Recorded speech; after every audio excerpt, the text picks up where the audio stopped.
আমরা একদল খুনিকে তাড়িয়েছি, তাড়ানোর 9 মাস হয় নাই আরেক দল খুনি বাংলাদেশে তৈরি হয়ে গিয়েছে। আমরা একদল চাঁদাবাজকে তাড়িয়েছি, বাংলাদেশে আরেক দল চাঁদাবাজ তৈরি হয়ে গিয়েছে। আমরা একদল দুর্নীতিবাজকে তাড়িয়েছি, বাংলাদেশে আরেক দল দুর্নীতিবাজ তৈরি হয়ে গিয়েছে। আমরা একদল টেন্ডারবাজকে তাড়িয়েছি, বাংলাদেশে আরেক দল টেন্ডারবাজ তৈরি হয়ে গিয়েছে। আমরা একদল ভারতের দালাল তৈরি করেছি, আরেক তাড়িয়েছি, আরেক দল দালাল তৈরি হয়ে গিয়েছে। শেখ হাসিনা ভারতের দালালি করে ব্রিফকেস নিয়ে পালিয়েছে। নতুন বাংলাদেশে ভারতের যারা দালালি করবেন লুঙ্গি নিয়ে পালানোর জায়গা পাবেন না।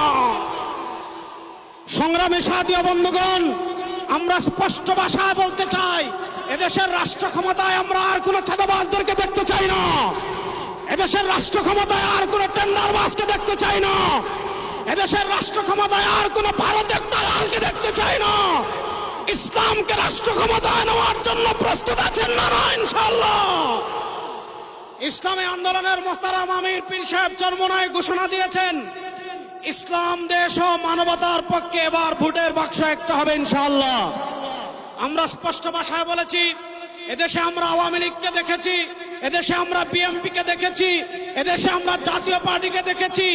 তারা কেউ মানুষের ভাগ্যের পরিবর্তন করতে পারে নাই, মুক্তিযুদ্ধের প্রকৃত চেতনা বাস্তবায়ন করতে পারে নাই।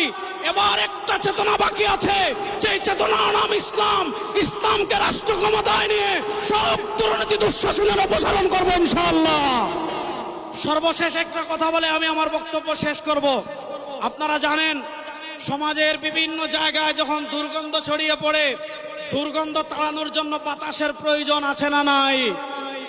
আমাদের রাজনীতিতে দুর্গন্ধ, আমাদের সংসদে দুর্গন্ধ, আমাদের বিচার ব্যবস্থায় দুর্গন্ধ, আমাদের অর্থনীতিতে দুর্গন্ধ। 52 বছর যারা রাষ্ট্র পরিচালনা করেছে, এদেশের সারা দুর্গন্ধই ছড়িয়েছে। এই দুর্গন্ধকে দূর করার জন্য বাতাসের প্রয়োজন আছে। সেই পুরো বাংলাদেশে এবার বাতাস হবে হাত পাখা ইনশাআল্লাহ।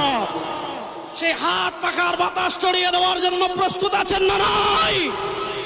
আরে ভাই, আমাদের কোন মার্কা আছে? ইসলামের পক্ষের কোন মার্কা আছে? মুক্তিযুদ্ধের প্রকৃত চেতনার কোন মার্কা আছে?